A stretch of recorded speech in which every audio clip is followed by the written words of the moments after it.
Winning habits and finding the perfect routine. Habits are the backbone of success because as humans we operate on autopilot, repeating automated behaviors nearly 50% of the time. If you have bad habits, behaviors that aren't contributing to the life you want to lead, you're most probably making ineffective life decisions 50% of the time. And the worst thing is, you probably don't even realize it. Habits are actions we perform automatically, allowing us to carry out essential activities, like getting dressed. We follow them every day without thinking about them. Our unconscious habits are actually very useful. They free up resources for our brains to carry out more complex tasks like problem solving or deciding what we're going to have for breakfast. We all have habits and we activate hundreds of these every day. There are three main types of habits.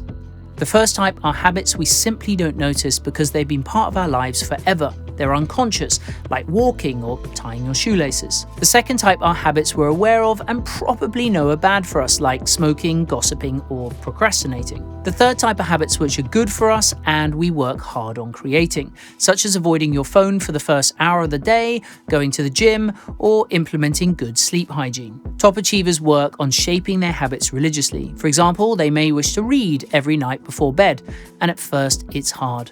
They turn off their phones at a given time or literally schedule time for reading. Once it becomes a habit, the amount of effort needed to do this activity decreases as it becomes part of their daily routine. Top achievers also make an effort to break bad habits, such as spending too much time on social media, or they may limit or be highly selective of their exposure to the news. To break negative habits and create positive ones, top achievers tend to take a strategic approach. This approach involves firstly identifying the habits you have. Realizing them is the first step. Take some time to write down every habit you have, brushing your teeth, having breakfast, etc. Then think about which are positive and negative for your life. Once top achievers have shone a light on the habits they're missing and those they want to build upon, they put in place a plan to achieve them, and sometimes include rewards for when they're successful. For example, a good habit to create could be working out every morning. As a reward for completing the workout, a high performer could then find something they enjoy to treat themselves. Another way to develop a positive habit is to pair it up with something you do anyway. If you're good at brushing your teeth regularly, then perhaps add in something else that could be done at the same time. For example, some kind of exercise that strengthens core muscles. Or listen to a podcast while you're in the shower or traveling to work. An example of a reward for breaking a bad habit might be if they spend less than an hour on social media, a high achiever might give themselves an extra 10 minutes of TV per day. Top performers also know to make and break habits, plans need to be realistic. For example, they might start by going to the gym once a week for a month and then twice a week and so on. The problem with starting with a bang is it can easily be derailed. Say someone goes to the gym every day for a week. They feel great and they might say, "This is normal, going every day, this is exactly how it should be." But say the second week comes along and they miss a day or two. They get sick or an emergency comes up. Suddenly they're not doing the thing they should be doing. And many fall into the trap of making themselves feel bad about missing the gym. Suddenly the gym, or this thing they wanted to do, is now associated with these negative feelings. As we discussed in the first video, since our emotional brains control a lot of what we do, or at least what we feel motivated to do, by making ourselves feel bad about messing up or not keeping our word, we actually decrease the desire to do those things. As such, the most effective way to build new habits is to treat them with a sense of levity, a lightness, constantly reminding yourself that this is something you want to do.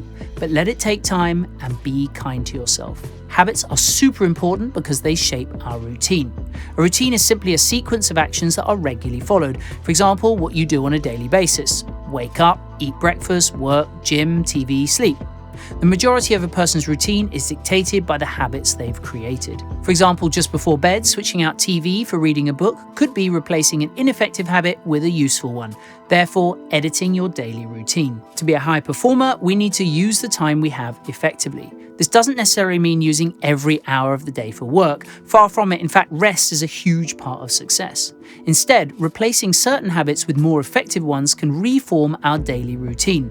This means getting out of autopilot for a while, which requires more effort, but as we repeat our new routines, they become part of our lives. Remember, you're a product of your routine, and this will show over time. Even tiny changes now can have a huge impact in the long term. Here's a little challenge for you to start building good habits, and therefore an effective routine.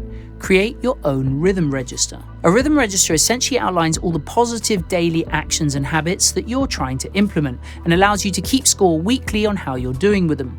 You can build weekly rewards based on your overall score. Say you want to add self-development to your routine. Create a set of achievable goals and add them to the register. You can now tick them off as you go and reward yourself for achieving them. So that's a rhythm register. It's a good way for you to keep track of and start building positive habits. See you in the next video.